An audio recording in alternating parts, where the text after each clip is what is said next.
को सादर आमंत्रित करती हूँ। आप आदरणीय दीदी को सादर मंच पर आमंत्रित करें और दीदी का मानस बोध यानी प्रबोधन हम सभी को सुनना है। सादर उन्हें आमंत्रित करें। उत्तराधिकारी एवं मानस पुत्री पूज्य दीदी मंदाकिनी श्री राम किंकर जी को हम सादर नमन करते हैं। आप में वही त्याग, सेवा, समर्पण का समन्वित स्वरूप दृष्टिगोचर होता है जो पंडित श्री राम किंकर जी महाराज के जीवन का मूल आधार था। स्वभाव से आप अत्यंत सरल, हंसमुख, दयालु, सुहृदय, संवेदनशील एवं वात्सल्यमयी हैं। इसी कारण भक्तजन आपको प्रेम पूर्वक दीदी माँ कहकर संबोधित करते हैं। क्या कर रहे हो भाई? लाओ नहीं चाचा। आप एक उच्च कोटि की वैज्ञानिक रही हैं। मुंबई विश्वविद्यालय से भौतिक विज्ञान में स्वर्ण पदक प्राप्त किया, किंतु दैवीय प्रेरणा से आपकी जीवन धारा भौतिक विज्ञान से आध्यात्मिक अनुसंधान की ओर प्रवाहित हुई। आपने पारिवारिक सुख सुविधाओं का त्याग कर राष्ट्र की सनातन संस्कृति, धर्म और सेवा में स्वयं को पूर्णतः समर्पित कर देने का दृढ़ संकल्प लिया। अपने गुरुदेव के मार्गदर्शन में आपने नई पीढ़ी को जोड़ने के लिए अंग्रेजी में धारा प्रभाव रामचरितमानस के वक्तव्य रखे। आज कलयुग में अंधकार का तूफान है जो विश्वव्यापी आतंक से मानवता को प्रकंपित कर रहा है। हमारा जीवन भी अनेक प्रकार के भय और आसुरी प्रवृत्तियों से घिरा हुआ है। आस्था और आतंक के बीच एक अघोषित युद्ध चल रहा है। ऐसे समय में कलयुग को श्री राम की आवश्यकता पहले से कहीं अधिक है और मानस मुक्ति दिलाने वाले संतों की परम आवश्यकता है। मंडल में संत समाज जो जग जग तीरथ राजू, प्राण भक्ति जन सर सर धारा, सब सही ब्रह्म विचार प्रचारा। हम सभी की ओर से राम कथा की मंदाकिनी को हम प्रणमांजलि अर्पित करते हैं और दीदी माँ से विनम्र निवेदन करती हूँ कि वे हमारा मार्गदर्शन करें।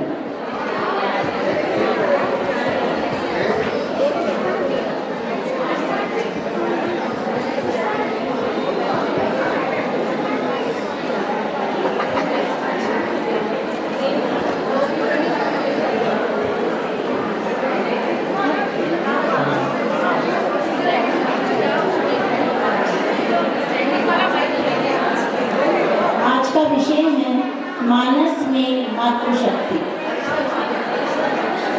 पूरी शक्ति के प्रवाह से संपूर्ण वातावरण राममय हो जाना चाहिए। पूरे उत्साह से दोनों हाथ उठा करके प्रभु के मंगलमय नाम का जय घोष करें। बोलिए सियावर रामचंद्र भगवान की, पवन सुत हनुमान की। बोलिए सत्य सनातन धर्म की। बोलिए भारत माता की। बोलिए उमापति महादेव की।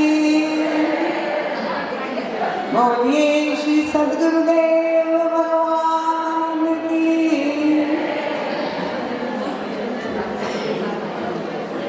मुझे मालूम है कि समय से हम लोग थोड़े आगे चल रहे हैं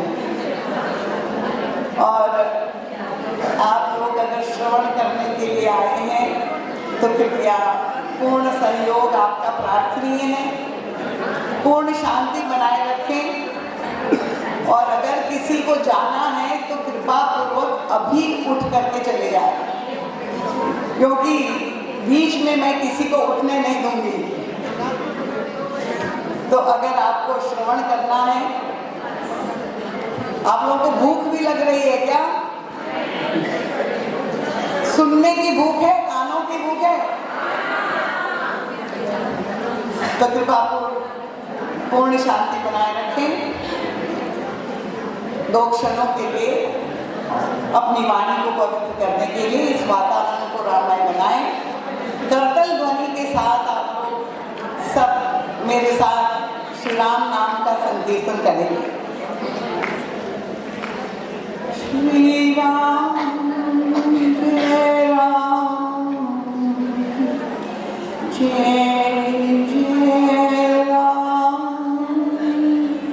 श्री राम जय राम जय जय राम, श्री राम जय राम जय जय राम, श्री राम जय राम जय जय राम, श्री राम जय राम जय जय राम, श्री राम जय राम जय जय राम, श्री राम जय राम जय जय राम। ओम मंगलमूर्तये वर्णामृतकरे नमः। वर्णानाम् अर्थसंज्ञानां रसानां छन्दसामपि मङ्गलानां च कर्तारं वन्दे वाणी विनायकम्। वन्दे बोधमयं नित्यं गुरुं शङ्कररूपिणम्। यमाश्रितो वक्रो चन्द्र सर्वत्र वन्दते। श्री गुरुचरण सरोज रज निज मन मुकुर सुधार, मरणो रघुबर विमल जो दायक फल चार।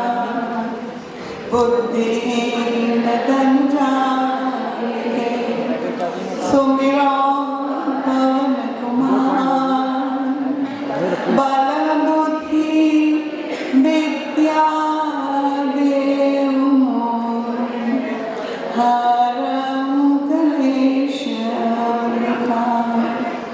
सियावर रामचंद्र की जय। शरणम। प्रभु के मंगलमय दिव्य नाम स्मरण के साथ सर्वप्रथम मैं अपने परमाराध्य प्रातस्मरणीय परम वंदनीय अर्चनीय श्री सद्गुरुदेव भगवान की अत्यंत कृपामयी मंगलमयी तेजोमयी आनंदमयी प्रकाशमयी रसमयी ज्ञानमयी उपस्थिति को यहाँ पर प्रत्यक्ष रूप से अनुभव करती हूँ और गुरुदेव भगवान के परम पवित्र पुनीत पाद पद्मों में अपनी प्रणति अर्पित करते हुए कोटिशः दंडवत प्रणाम करती हूँ और यही प्रार्थना करती हूँ आप ही का एक अत्यंत लघु यंत्र बनकर आपका संदेश सभी सुधी जनों के समक्ष रख सको, ऐसी बल बुद्धि विद्या गुरु चरणों से अनंत आशीष कोटिशः मंगलाशीष प्राप्त करके संपूर्ण देश से पधारी हुई सभी परम भागवत कुर्सी और आगे करो तो देवी और देवता वृंद मानस सिद्धि के शिविर में आप सबका मैं हृदय से बहुत बहुत अभिवादन श्री अयोध्या धाम की ओर से और श्री रामचरितमानस की पवित्र परंपरा तुलसी और युग तुलसी की संदेश की संवाहिका होकर के आप सबका अभिनंदन वंदन और प्रणाम करती हूँ। भगवान श्री उमा महेश की महती कृपा निश्चित रूप से आप सब पर है। ये मैंने आज सुबह 9 बजे से आकर अभी 12 बजे 3 घंटे में जो मुझे एक लघु दर्शन हुआ कि बिना भगवान महेश की कृपा से उनके इष्ट श्री राघवेंद्र सरकार की प्राकट्य भूमि में आना असंभव है।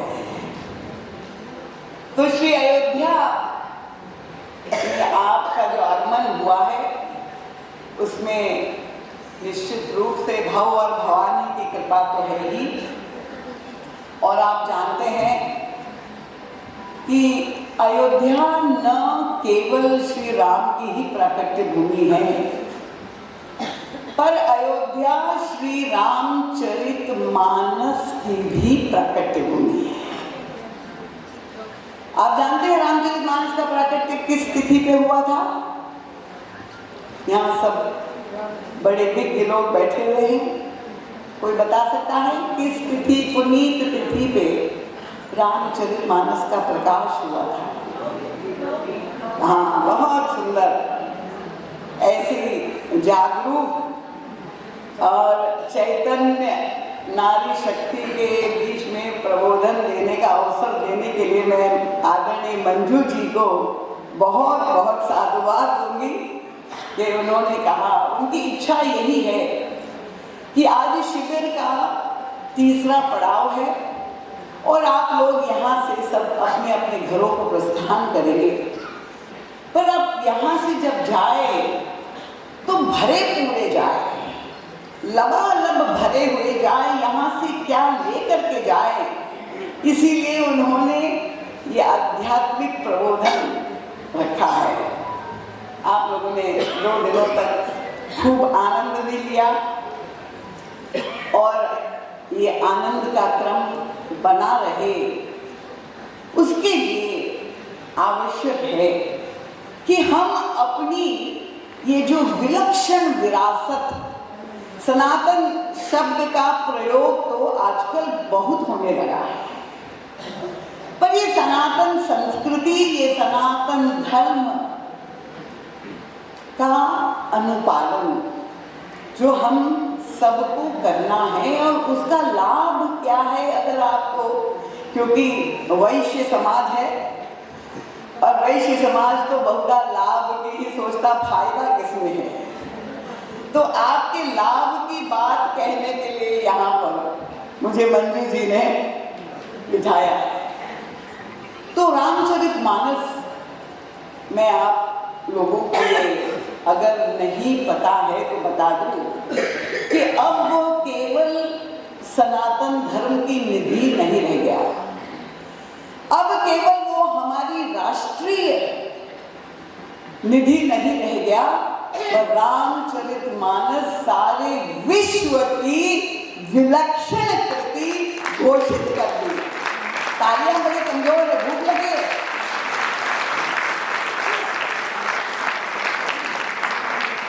गत वर्ष UNESCO has declared Ramcharitmanas as a World Heritage Treasure। वैश्विक निधि बन चुका है रामचरितमानस, और पूरा विश्व हमारी ओर देख रहा है। और ये रामचरितमानस की भूमि में, प्रकाश स्थली में हम लोग बैठे हुए हैं। तो अयोध्या की दूसरी उपलब्धि है रामचरितमानस की भी प्राकट्य, और तीसरी विशेषता अयोध्या की, जिस भूमि में आप बैठे हैं, क्योंकि पूरे संपूर्ण विश्व में अगर किसी स्थान इस सत्य के साक्षी है वो केवल अयोध्या है, और वो है श्री राम राज्य की स्थापना। त्रेता युग की ये घटना है भले, पर युग तुलसी हमारे पूज्य सद्गुरुदेव गोस्वामी तुलसीदास जी ने मानस की रचना संवत 1631 में की, पर उसके 500 वर्ष बाद पुनः एक अवतार हुआ। और गोस्वामी तुलसीदास जी, आपके मन में ये प्रश्न, क्योंकि अगर आप अवगत नहीं होंगे तो आप अपने संतान और भावी पीढ़ी वो क्या संदेश देंगे। क्योंकि आज जितने भी चिंतक विचारक हैं उन सब का ध्यान किस पर जा रहा है? जेन ज़ेड, जो हमारी युवा पीढ़ी है, हमारा भावी है भारत, उस पर ध्यान है। और आप स्वयं जब आपको ये सारे जो सूत्र जो आपको ज्ञात होंगे तभी तो आप अपने बच्चों को उसे पास ऑन करेंगे। तो रामचरितमानस का वैशिष्ट्य क्या है? क्योंकि भगवान राम को केंद्र में रख करके तो हजारों लाखों की संख्या में गद्य पद्य इत्यादि रचे हुए, पर गोस्वामी तुलसीदास जी का ये रामचरितमानस का विशेष स्थान इसलिए है क्योंकि ये केवल त्रेता युग का पवित्र इतिहास नहीं है। भगवान राम की प्राकट्य हुआ, उन्होंने इस धराधाम पर लीला की, उसका वर्णन करना ही गोस्वामी तुलसीदास जी का उद्देश्य नहीं था, नहीं तो वो एक इतिहास की घटना है। पर गोस्वामी तुलसीदास जी कहते मेरी मानस जो है क्या है? वो कहते वो दर्पण है। दर्पण आप जानते हैं, शीशा।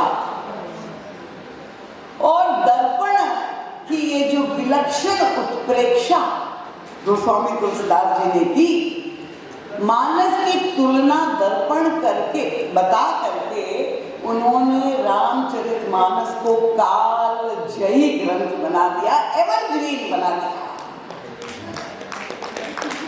कैसे?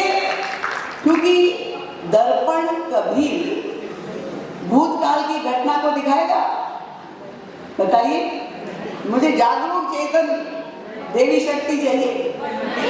ये सदैव वर्तमान को भी, अभी हमने अपनी व्यंजना में देखा कि उर्मिला जी दर्पण में देख रही थी, तो दर्पण सदैव के लिए वर्तमान को ही प्रतिबिंबित करेगा।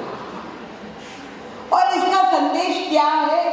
क्योंकि यहाँ महिला संगठन है, तो गोस्वामी तुलसीदास जी का संदेश यही है कि सीता तुम्ही हो, उर्मिला तुम्ही हो, कौशल्या सुमित्रा कैकेयी भी तुम्ही हो, मंथरा तुम्ही हो, शूर्पणखा तुम्ही हो, स्वयं प्रभा तारा मंदोदरी तुम्ही हो। मानस की मात्र शक्ति, नारी शक्ति का दर्शन होगा तुम्हें जब तुम देखोगे रामचरितमानस रूपी दर्पण में। तो रामचरितमानस केवल राम की कथा नहीं है, तुलसीदास जी ने उसको दर्पण बना करके रामचरितमानस को जनमानस की कथा बना दिया और प्रत्येक के मनमानस की कथा बना दिया। ये हम सब प्रत्येक व्यक्ति के जीवन की कथा बना दिया। तो अब प्रश्न ये है कि अगर त्रेता युग में भगवान श्री राम ने अवतरित हो करके अनेक उपलब्धियां प्राप्त की, उसमें सर्वोच्च उपलब्धि क्या थी? अगर हम उनकी लीलाओं की समीक्षा करेंगे तो आप लोग मुझसे सहमत होंगे कि सामाजिक दृष्टि से भगवान श्री राम की सबसे श्रेष्ठ उपलब्धि थी, वो थी राम राज्य की स्थापना।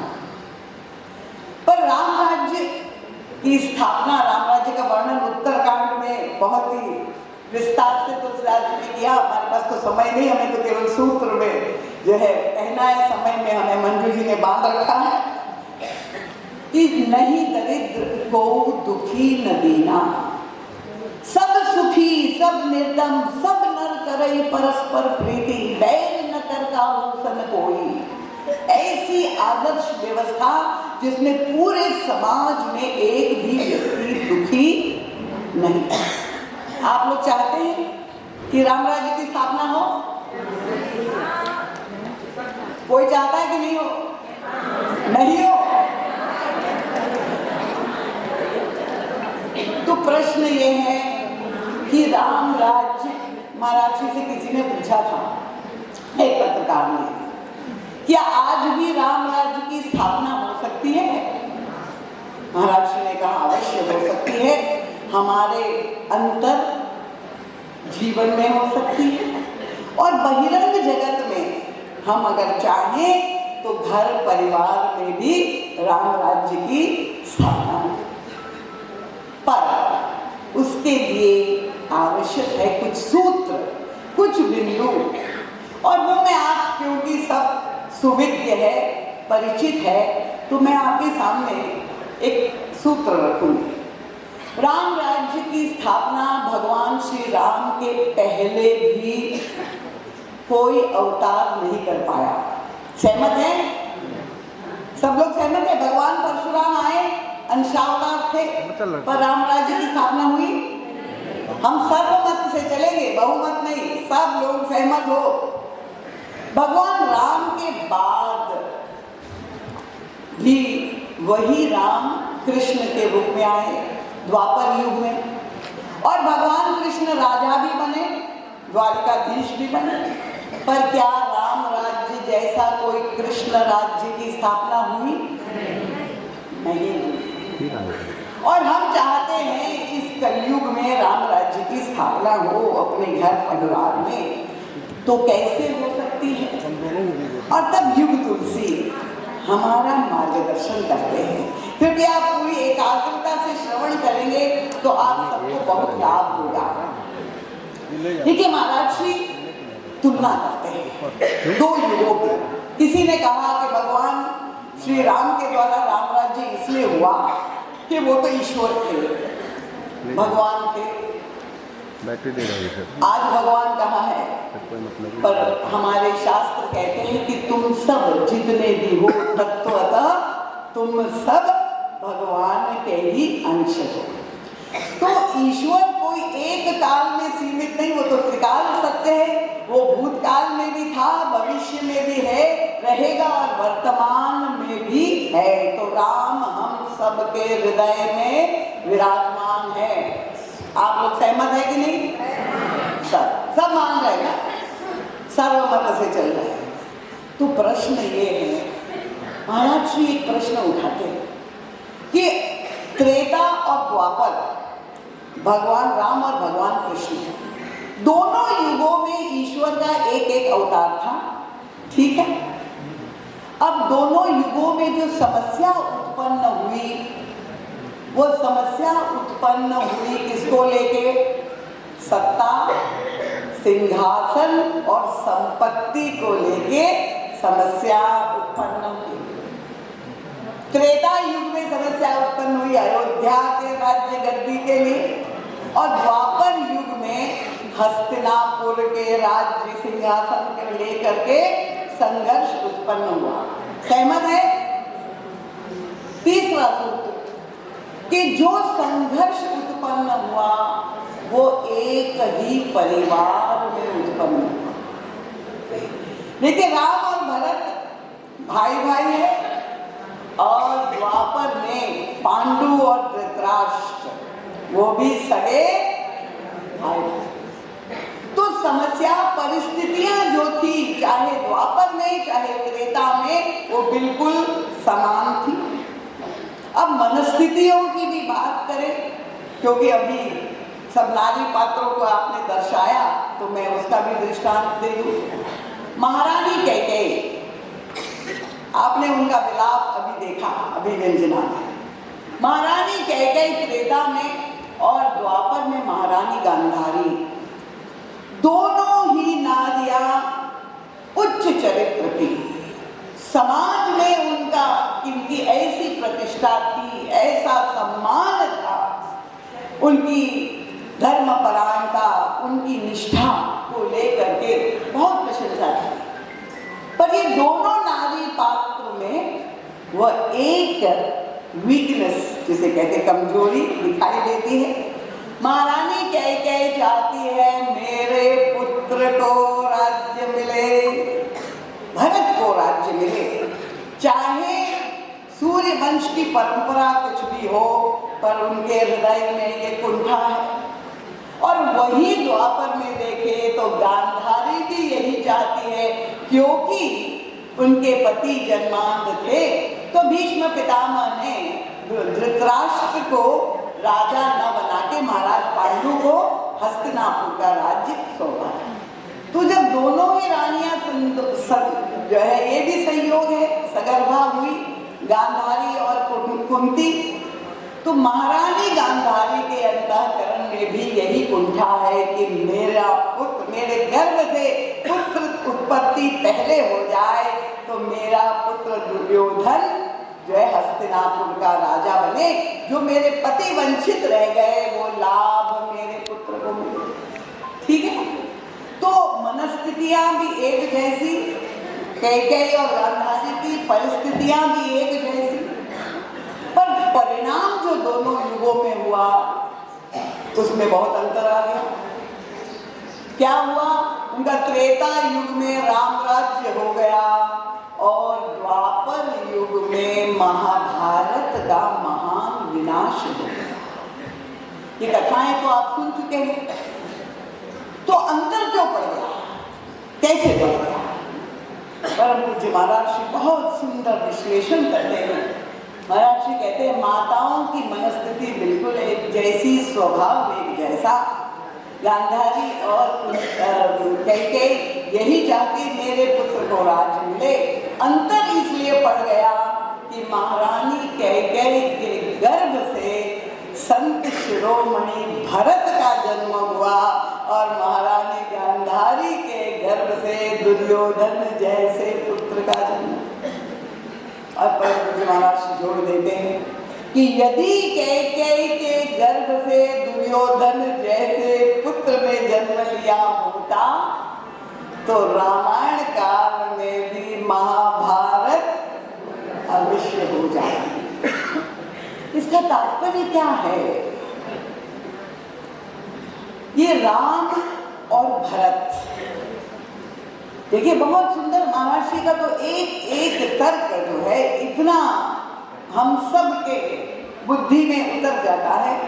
भरत जी महाराज को जब भगवान श्री राम वन चले गए तो राज्य सौंपा जा रहा था। किसके द्वारा? गुरुदेव के द्वारा। धर्म की सबसे बड़ी सत्ता के द्वारा उनको बाध्य किया जा रहा था, उनको आज्ञा दी जा रही थी, भरत तुम अपने कर्तव्य का पालन करो, धर्म का पालन करो, अयोध्या का राज्य स्वीकार कर लो। सोने के खाक पर अयोध्या का राज्य दिया जा रहा था, पर क्या भरत ने स्वीकार किया? नहीं स्वीकार। महाराज जी कहते हैं कि क्या ऐसे ही, क्योंकि ये तो त्रेता की घटना है, एक युग बाद द्वापर में महाभारत काल में जब भीष्म पितामह ने महाराज पांडु को राज्य लेने के लिए बाध्य किया तो क्या महाराज पांडु भरत जी का अनुगमन करते हुए ये नहीं कह सकते थे कि नहीं, मेरे बड़े भाई धृतराष्ट्र ही राजा बनेंगे, मैं निमित्त बन करके ही राजा राज्य का संचालन करूंगा? कह सकते थे कि नहीं? कह सकते थे?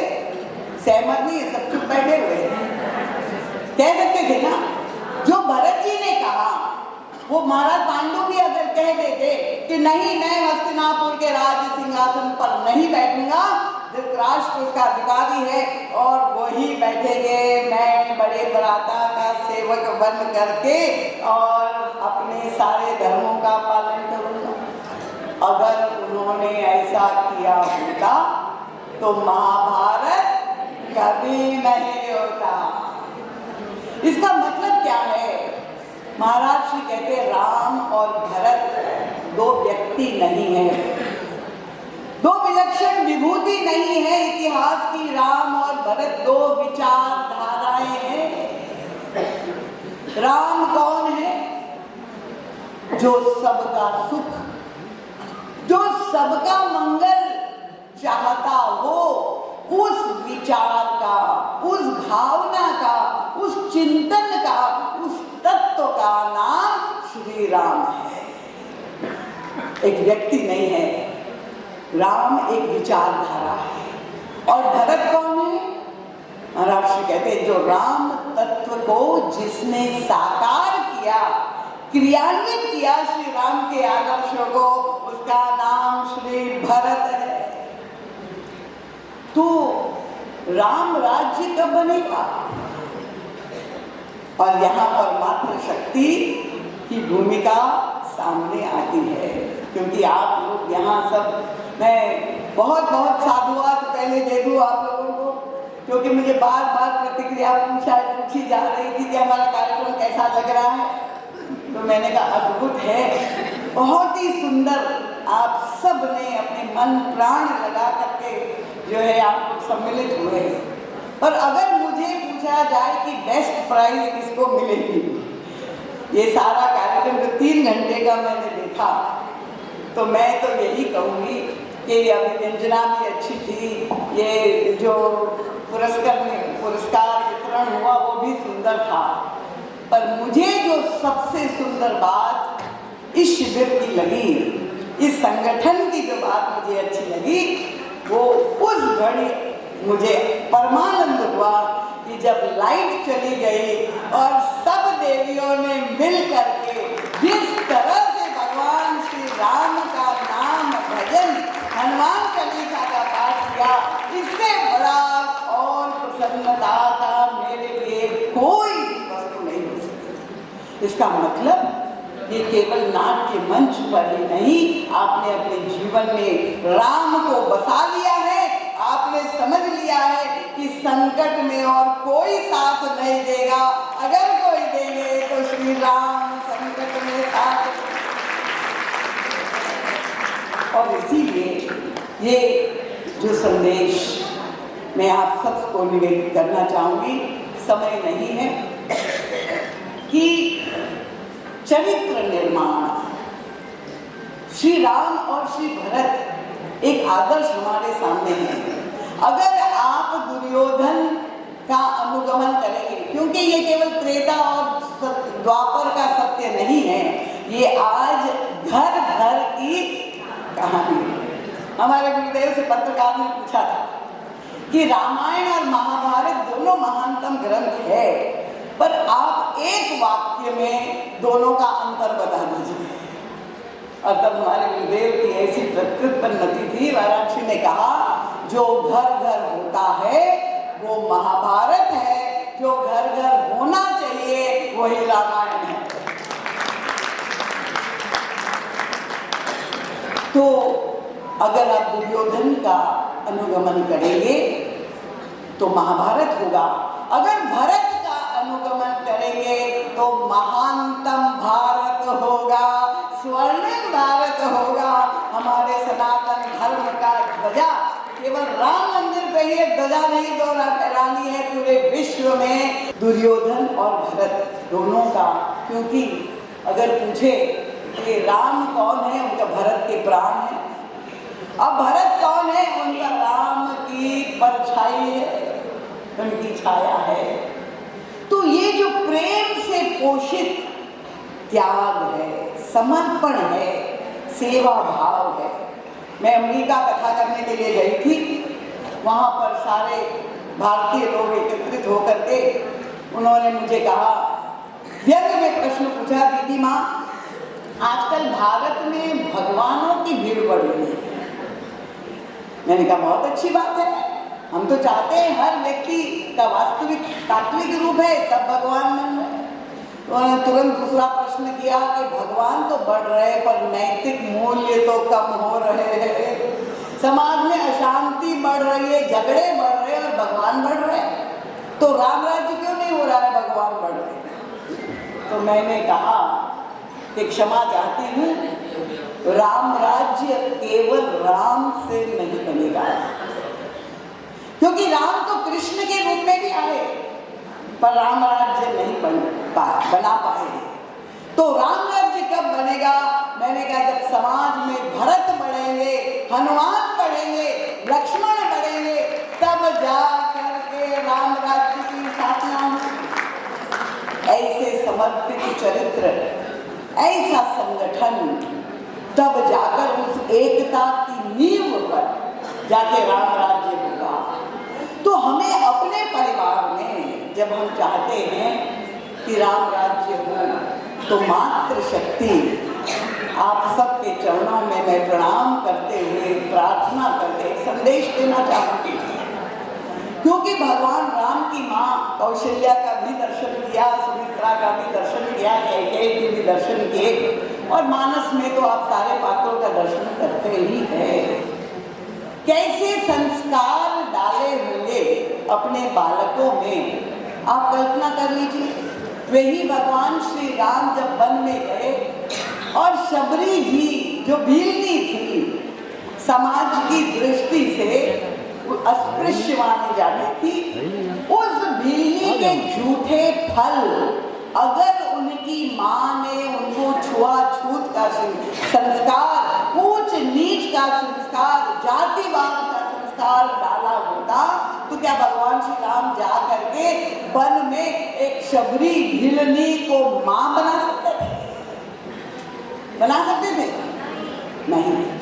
गीधराज जटायु जो महान अशुभ माना जाता है, गीध अधम खग आमिष भोगी, उनको पिता के समान सम्मान देकर उनके श्राद्ध जब प्रभु श्री राम करते, तो हमें अपने राम को समझना होगा। आज समाज में जो कुरीतियां व्याप्त है, इसीलिए ये शिविर का आयोजन जो किया गया है, इस प्रबोधन का उद्देश्य यही है कि मानस रूपी दर्पण में हम अपने आप को देखें और अपने घर की परिस्थितियों का जब हम विश्लेषण करें तो कहाँ पर हम में कमी रह गई। क्योंकि मैं जहाँ भी जाती हूँ तथा यात्रा में, अधिकांश सद्गृहस्थों की एक ही शिकायत रहती है। सभी माताएं आके प्रार्थना करते, दीदी माँ हमारे बच्चे हमारी बात नहीं सुनते, बच्चे अपनी मनमानी कर रहे हैं, हमारी बात नहीं मान रहे हैं। और अधिकांश घरों में अब स्थितियाँ ये आ गई है कि माता पिता वृद्धाश्रम खोज रहे हैं और बच्चे विकसित हो रहे हैं, आगे बढ़ रहे हैं। ये आधुनिक भारत का दृश्य है। और अगर हम चाहते हैं कि ये पाश्चात्य संस्कृति की आंधी जो आई हुई है, क्योंकि महाराज दशरथ की तो मृत्यु हो गई थी, पर भगवान श्री राम गीधराज जटायु को जो है गोद में लेकर हृदय के पास अश्रुपात करते हुए प्रार्थना करते हैं, मोरे जान तात कछुक दिन जीजे। मैं प्रार्थना करता हूँ कि आप अपने जीवन की रक्षा करिए। भगवान श्री राम जटायु को कह रहे, जीवन दान दे रहे। अगर आप हम लोग अस्वस्थ हो और भगवान प्रकट हो जाए, जो आपको एक्सटेंशन बोनस मिल जाए तो हम लोग तो मगन हो जाएंगे। क्यों प्रार्थना कर रहे हैं? प्रभु कहते हैं मोहि सुवर्ण सुख दीजिए, मुझे पुत्र के रूप में आपकी सेवा करने का सौभाग्य दीजिए, इसलिए अपने प्राणों की रक्षा करिए, मैं पिता की सेवा नहीं कर पा रहा। तो ये चरित्र हमारे आदर्श। और आज का नवयुवक जहाँ माता पिता वृद्ध हुए तो उनके लिए पैसा भले दे दे पर वृद्धाश्रम में भिजवा दे। तो इसीलिए आवश्यक है, मैं सभी यहाँ हमारी बहनें, हमारी माताएं, हमारी बेटियां सब बैठी हुई है और आपसे ये निवेदन करना चाहती हूँ, एक महामंत्र मैं आपको देना चाहती हूँ। आप सुनना चाहते हैं? अगर आप चाहते हैं कि आपके पुत्र भरत और राम बने, लक्ष्मण जैसे बने, तो उसके लिए प्रयास किसको करना होगा?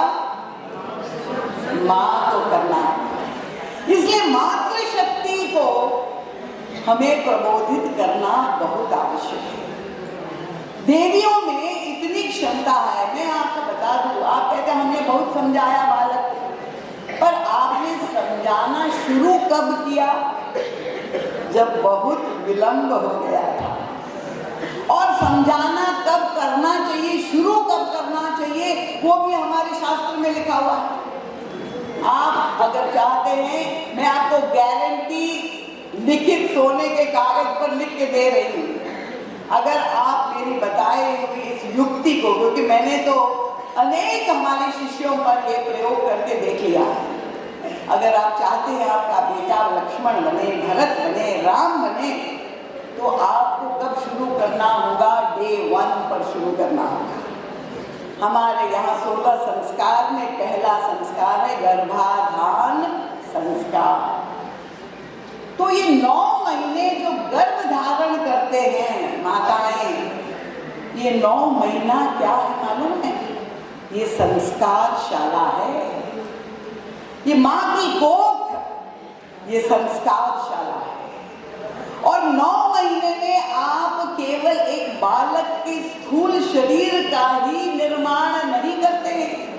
इन 9 महीने के अंदर आप जैसा चाहे वैसा बालक, उनका स्वभाव कैसा हो, उनका रूप रंग कैसा हो, उनकी प्रतिभा कैसी हो, वो सारा का सारा संस्कार का संचयन आप 9 महीने में, अब बालक गर्भ में है वो कुछ कर भी नहीं सकता, वो तो बंद है। जैसा जैसा आप करेंगी, जो आपकी दिनचर्या रहेगी, जैसा आप भोजन आहार करेंगी, जैसे वस्त्र पहनेगी, हमारे शास्त्र में सब कुछ वर्णन कर दिया। तो जब आप 9 महीने, ये एक तपस्या का समय है, अगर आप एक आदर्श जीवनचर्या 9 महीने को रखेंगी तो मैं आपको लिख के दे रही हूँ कि आपके जीवन के 90 साल सुरक्षित हो जाएंगे। कोई समस्या आपके घर परिवार में कभी नहीं आएगी। इसीलिए ये 9 महीने मैं कहती हूँ ये लॉकअप पीरियड है। और ये लॉकअप पीरियड हर माता को अवसर मिलता है, भगवान ने देता है कि तुम्हें बाद में शिकायत ना हो। इस 9 महीने का जिसने सदुपयोग कर दिया, निश्चित रूप से उसके घर में राम और भरत ही पैदा होंगे। ये संस्कार देने का कार्य आपका है और हमारा इतिहास उसका साक्षी है। अभी एक पिक्चर आया था, क्योंकि हमारे ऊपर जी बैठी हुई पिक्चर से संबंधित महाअवतार नरसिम्हा, और आपने उसमें देखा कि जो इतना क्रूर आतंकवादी राक्षस दैत्य हिरण्यकशिपु, उसके घर में जो सबसे बड़ा नास्तिक, कितनी विलक्षण लीला है कि ऐसे दुर्दांत दैत्य क्रूर राक्षस के घर में एक भक्त राज प्रहलाद उत्पन्न हो जाता। ये कैसे हुआ? डीएनए बदल गया था। ये है शक्ति भक्ति में। तो कयादू जो उनकी माता थी, उन्होंने 9 महीने तक जो संत के आश्रम में रह करके जो सत्संग किया, जो भक्ति की, उसका प्रतिफल ये हुआ कि संसार के सबसे बड़े नास्तिक के घर में सबसे बड़ा आस्तिक प्रकट हो गया।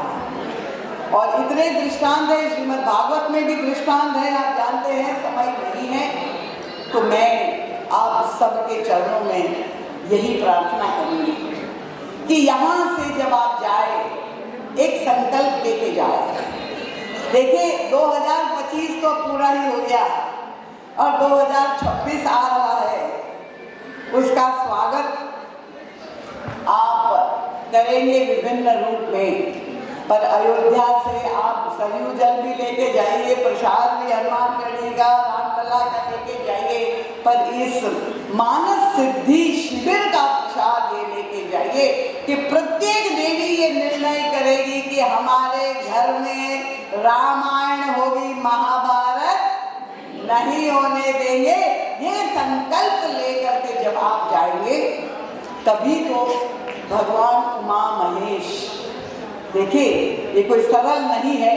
आप ये कहेंगे हमारे स्वार्थ, हमारे घर में हर एक व्यक्ति आजकल मी टाइम, माई स्पेस, ये जो बात कर रहा है, पर जो लाभ है, क्योंकि एक व्यक्ति पूरे समाज की एक नींव, फिर एक परिवार, और सुखी परिवार से सुखी समाज, और सुखी समाज से सुखद जो है विकसित राष्ट्र बनेगा। तो अगर आपको विष पीना पड़े, ये भगवान शिव के आप सभी उपासक हैं और शिव के कृपा पात्र हैं, तो शिव कैसे बनाया जाता है? शिव बनने का एक ही उपाय है, जिसने विष पिया वही शिव बन गया। तो ये रामचरितमानस किसकी रचना है आप जानते हैं? रचि महेश निज मानस राखा। भगवान शंकर की ये कृति है रामचरितमानस। वो स्वामी तुलसीदास जी तो हाथ जोड़ करके कहते मैं तो अनुवादक मात्र हूँ, शंभु प्रसाद सुमति अवुलसी, रामचरितमानस कवि तुलसी। तो आप लोग जो सभी विज्ञ है, माहेश्वरी समाज ने पूरे राष्ट्र में इतना योगदान दिया है, इतने क्षेत्रों में दिया है, और अयोध्या तो माहेश्वरी समाज के योगदान को कभी नहीं भूलेगी। ये कोठारी बंधुओं का जो बलिदान है वो यही माहेश्वरी समाज। तो इसलिए मेरा यही नमन करते हुए आप सबके चरणों में प्रार्थना है कि हम और आप सभी मिल करके, जितने भी सनातनी बैठे हुए हैं, हम सब में एकता का जो सूत्र है, क्योंकि प्रत्येक व्यक्ति में चेतना प्रदान करने वाली एक ही शक्ति है। राम राज्य क्या है? भगवान राम है आनंद सिंधु, जो आनंद सिंधु सुख राशि सीकते त्रैलोक के सुपासी, सो सुख धाम नाम अस रामा अखिल लोकदायक। सीता जी कौन है? उनका शांति सीता समानीता आत्मा राम। तो श्री सीता जी मूर्तिमती शांति है, भगवान श्री राम सुख धाम है। जब राम राज्य होगा तो सीता और राम एक साथ सिंहासन पर विराजमान होंगे, हमारे हृदय के सिंहासन पर। जब सुख और शांति का साम्राज्य होगा तो समझ लीजिए कि राम राज्य हो जाएगा। तो ये आप पर निर्भर है। वो स्वामी तुलसीदास जी ने तो हाथ उठा करके कह दिया, संत है, उन्होंने कहा रामायण सिख अनुहरत, मैं प्रार्थना कर रहा हूँ सब लोग रामायण के मार्ग पे चलिए, रामायण की शिक्षा अपने जीवन में उतारी। पर क्या करूं, जग भयो भारत रे। लोगों को महाभारत ही पसंद आता है, जहाँ भाई बहन में झगड़ा होता है। तो तुलसी सठ की तो सुने, कली को चाल फरवरी। ये कलयुग है, हर व्यक्ति की कुमति है, इसलिए ये होता है। पर आप साथ में ध्यान रखें कि जहाँ सुमति तहाँ, बहुत अच्छा सब जाते, जहाँ कुमति तो सुमति कुमति सबके उड़ रहेगी। अभी महारानी कैकेयी का जो जिन्होंने मंचन किया था, आपने देखा उस पात्र का अंतर्द्वंद कि सुमति भी है और कुमति भी है, और ये सबके सुमति कुमति सबके उड़ रहेगी। नाथ पुराण निगम असत है।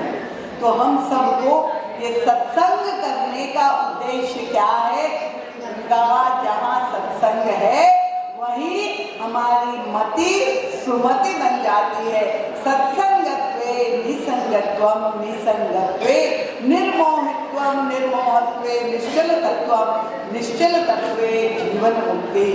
इसलिए भगवान आदि शंकराचार्य कहते हैं भज गोविंदम भज गोविंदम गोविंदम भज मूलमते। तो भगवान श्री राम के चरणों में यही मैं प्रार्थना करूंगी। अयोध्या धाम इस दिव्य भूमि में आप बैठे हैं कि आप सब के परिवार में, आपके अंतर जीवन में, ये समस्त माहेश्वरी जो है समाज में वर्ष 2026 बहुत ही मंगलमय हो, कल्याणमय हो, और हम लोग सब भगवान राम और भरत का अनुगमन करते हुए अपने जीवन में रामचरितमानस को उतार करके अपने जीवन को सार्थक करें। बहुत बहुत बधाई आप सभी मातृ शक्ति को, नारी शक्ति को। आप लोगों ने अनुशासन रखा, ध्यानपूर्वक सुना, आप सबको प्रणाम करती हूँ।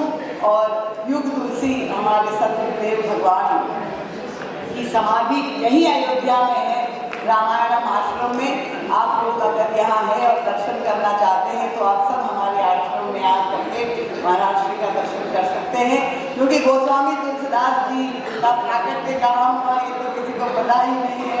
विवाद चल रहा है, पर युग तुलसी जिन्होंने ये अद्भुत विलक्षण चिंतन समाज को, अध्यात्म को दिया, उनका श्री विग्रह भी हमारे साथ है, हमारे पास है। तो उनका साहित्य है, 100 ग्रंथ है। आप लोग जो पढ़ना चाहते हैं तो अवश्य उसको ले सकते हैं। और आप सबके प्रति मंगल कामना करते हुए बोलिए सियाराम रामचंद्र भगवान की, बोले नमः पार्वती पतये हर हर महादेव।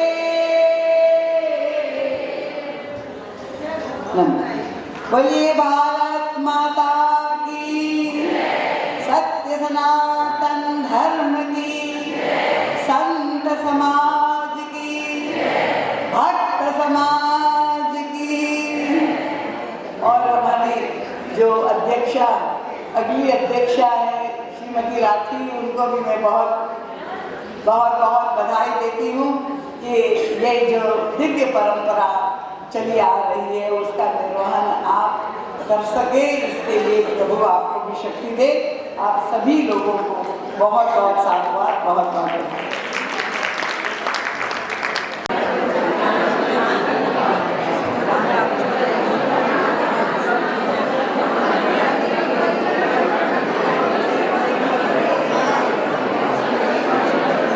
को सादर आमंत्रित कर रही हूँ। देखिए, आशा जी अपना काम करेगी, लेकिन आप लोगों से एक वादा चाहिए मेरे को। अपनी जगह से कोई भी उठेगा नहीं, ज्यादा हल्ला गुल्ला करेंगे नहीं, और सिर्फ छत्तीसगढ़ की टीम जा रही है, इसलिए 5 मिनट का टाइम सिर्फ उनको दिया जाएगा। और इस कार्यक्रम के बाद हम सब 1 घंटे भर तक एंजॉय करेंगे, जो भी घोषणा होगी उसके लिए। तो कोई भी उठेगा नहीं, ठीक है ना? और छत्तीसगढ़ आपको सिर्फ 5 मिनट का क्या चाहिए? 10 मिनट चाहिए, 10 से 1 मिनट भी ज्यादा नहीं, 8 मिनट में। सभी को मेरा भगवान उमा महेश को नमन। सभी को जय श्री राम, जय भारत।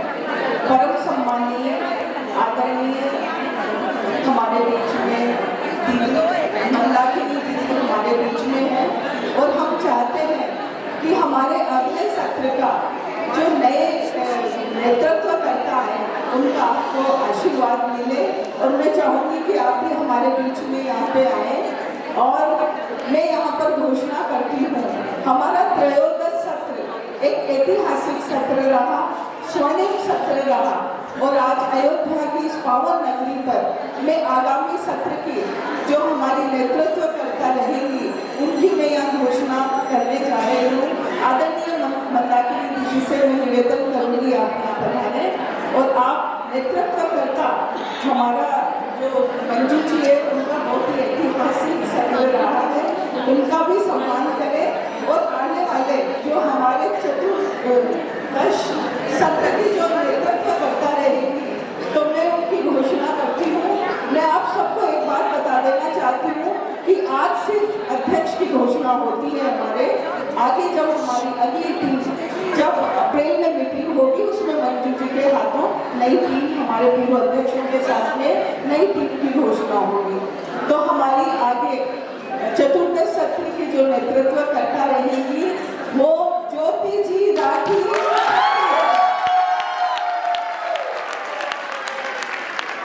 मैं चाहूँगी ज्योति जी आप आए, और सभी हमारे पूर्व राष्ट्रीय अध्यक्ष मंजू जी और मंदोदरी जी, मंदाकिनी दीदी से आशीर्वाद और सभी अपने स्थान से कोई भी नहीं उठेगा, आपने प्रॉमिस किया है। सिर्फ छत्तीसगढ़ की बहनें। और मैं आदरणीय भाई साहब को भी बुलाना चाहूँगी। भाई साहब आप आग जिसमें लगन की जलती है, कामयाबी उन्हीं को मिलती है, कामयाबी उन्हीं को मिलती है।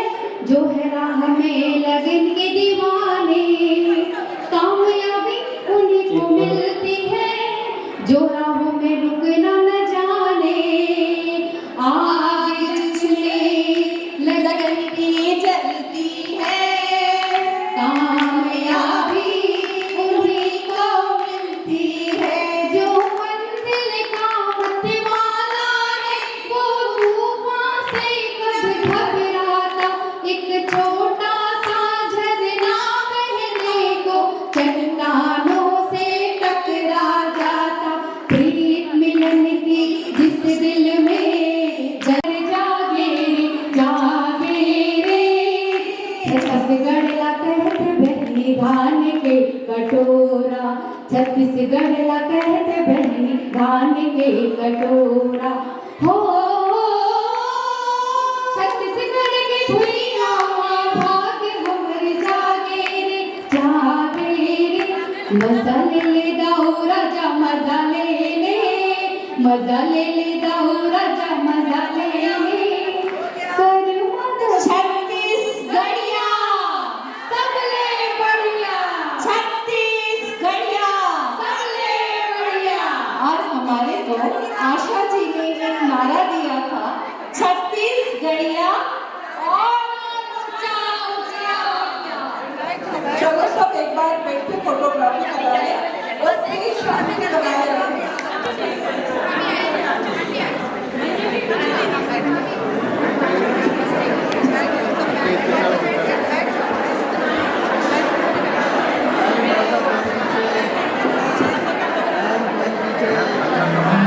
सभी की ओर सदन की ओर बहुत बहुत शुभकामनाएं।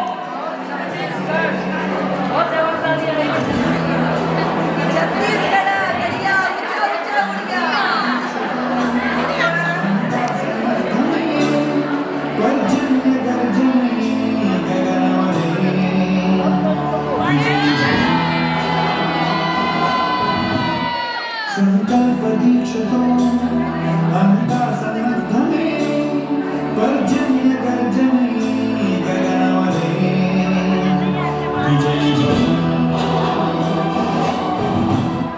संकल्प दीक्षितो अंता सन्नद्धमे पर्जन्य गर्जने गगनवने विजयी भव। संकल्प दीक्षितो अंता सन्नद्धम्। भैया भैया हटाओ तो चतुर्दशता की हमारी राष्ट्रीय अध्यक्षा जी की घोषणा हो चुकी है। एक बार सदन से पूरे सदन से चाहूंगी जोरदार तालियों से हमारी नवनिर्वाचित अध्यक्षा जी का अभिनंदन करें। ज्योति दीदी बहुत बहुत बधाई, आपके नेतृत्व में फिर से एक नया इतिहास लिखेगा राष्ट्रीय महिला संगठन।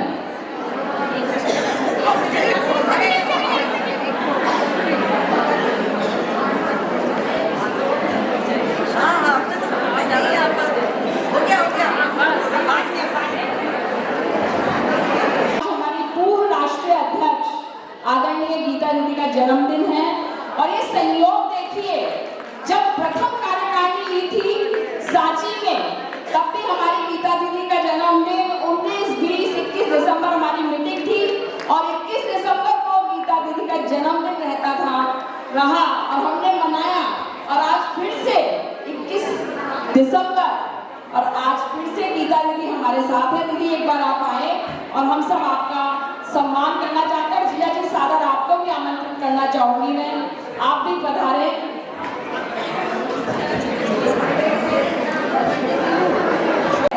चलो ताली।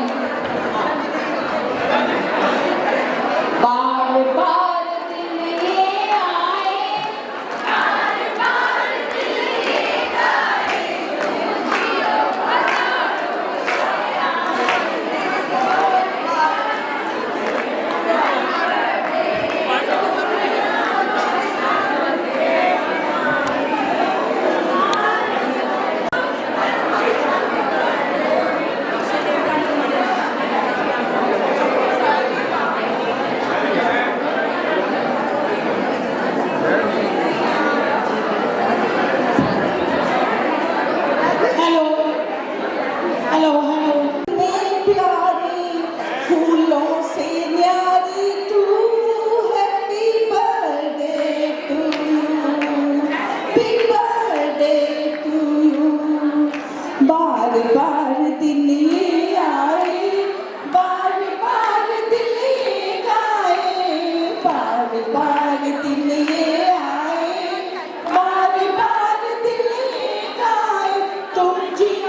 है। अब इससे समझ जाइए कौन सा जन्मदिन है। 76वां वर्ष है। बहुत बहुत दीदी आप ऐसे ही हमेशा 75 कंप्लीट किए। आप स्वस्थ रहें और यूं ही मस्त रहें और हम सब